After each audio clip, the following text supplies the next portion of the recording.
क्या आपका resume ATS से आगे ही नहीं बढ़ पा रहा? हो सकता है प्रॉब्लम आपके एक्सपीरियंस में नहीं बल्कि रिज्यूमे के फॉर्मेट में हो। आज के जॉब मार्केट में सिर्फ अच्छा एक्सपीरियंस होना काफ़ी नहीं है। सबसे पहले आपका रिज्यूमे एटीएस यानी एप्लीकेंट ट्रैकिंग सिस्टम के थ्रू पास होता है।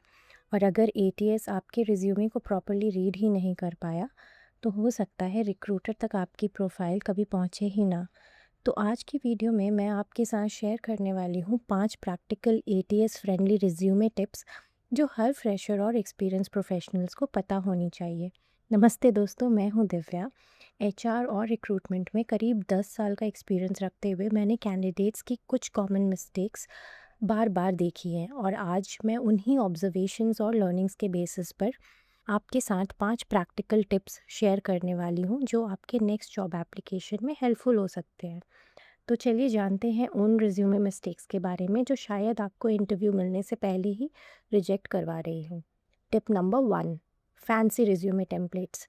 सबसे कॉमन मिस्टेक, बहुत सारे कैंडिडेट्स इंटरनेट से अट्रैक्टिव रिज्यूमे टेम्पलेट्स डाउनलोड कर लेते हैं जिसमें होते हैं 2 columns, colourful graphics, skill bars, icons और बहुत सारे विजुअल एलिमेंट्स।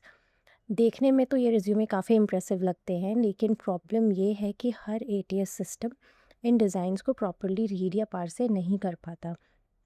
कई एटीएस सिस्टम्स रिज्यूमे को वैसे नहीं पढ़ते जैसे हम ह्यूमंस पढ़ते हैं। वो कंटेंट को लेफ़्ट से राइट और टॉप से बॉटम एक कंटिन्यूस फ्लो में रीड करने की कोशिश करते हैं।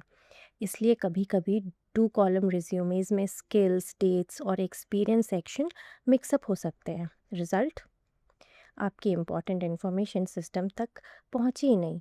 इसलिए एटीएस वर्जन के लिए हमेशा सिंपल फॉर्मेट यूज़ करिए जिसमें होगा single column layout, clear heading, simple fonts और क्लीन स्ट्रक्चर।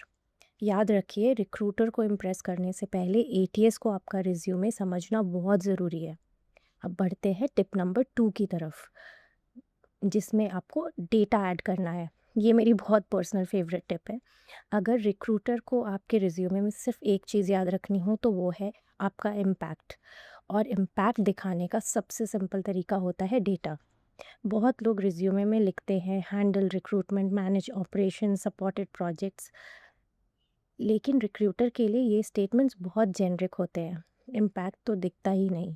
इसकी जगह कुछ ऐसा लिखिए: managed recruitment for 150 positions annually, reduced turnaround time by 20%, supported transformation project impacting 5,000 people।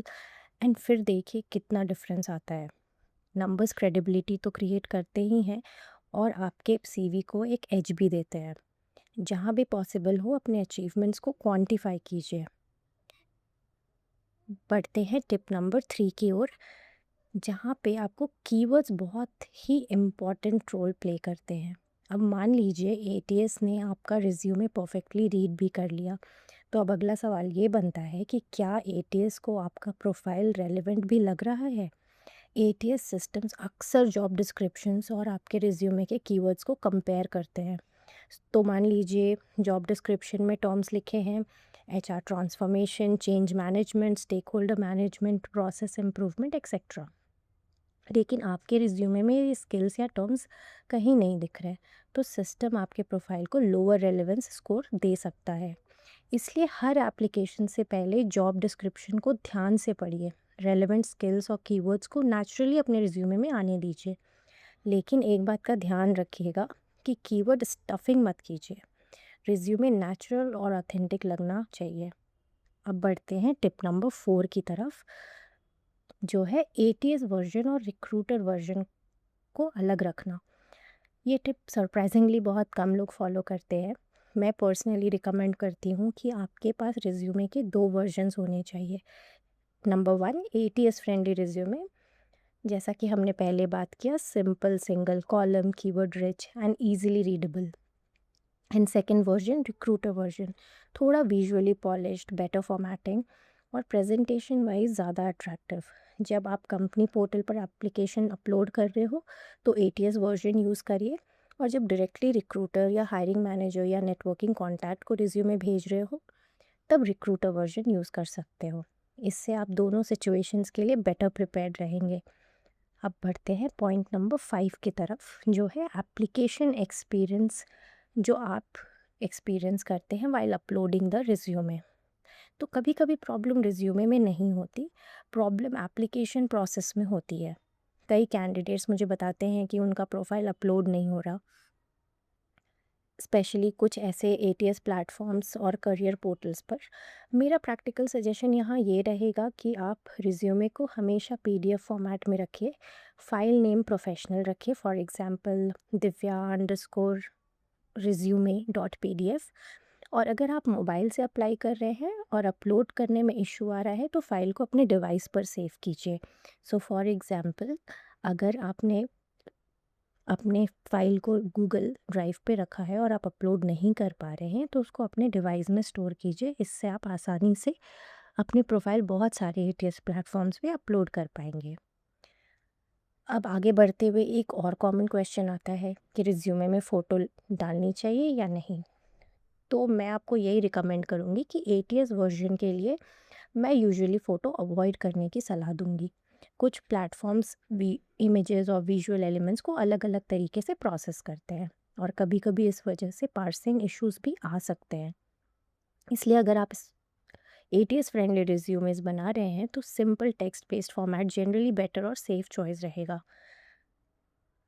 अब एक इम्पॉर्टेंट बात, एटीएस फ्रेंडली रिज्यूमे तो आपने बना लिया, बट इसका मतलब इंटरव्यू गारंटीड नहीं है। एटीएस का काम सिर्फ इतना है कि आपका प्रोफाइल रिक्रूटर तक पहुंच जाए। उसके बाद आपका एक्सपीरियंस, अचीवमेंट और इंटरव्यू प्रिपरेशन ही डिफरेंस क्रिएट कर सकता है। लेकिन आज के टाइम में जब एआई और एटीएस रिक्रूटमेंट प्रोसेस के स्टेज का इम्पॉर्टेंट हिस्सा बन चुके हैं, तो हमें भी अपने अप्रोच को समय के साथ इवॉल्व करना होगा और उन्हें अपने फ़ायदे के लिए यूज़ करना सीखना होगा। क्योंकि समय के साथ बदलना एक चॉइस नहीं, एक ज़रूरत होती है। अगर आप चाहते हैं कि मैं एक ATS friendly resume sample format भी शेयर करूं, तो कमेंट्स में एटीएस ज़रूर लिखिएगा। मैं हूं दिव्या और मिलते हैं कॉर्पोरेट कंपस के अगले वीडियो में। धन्यवाद।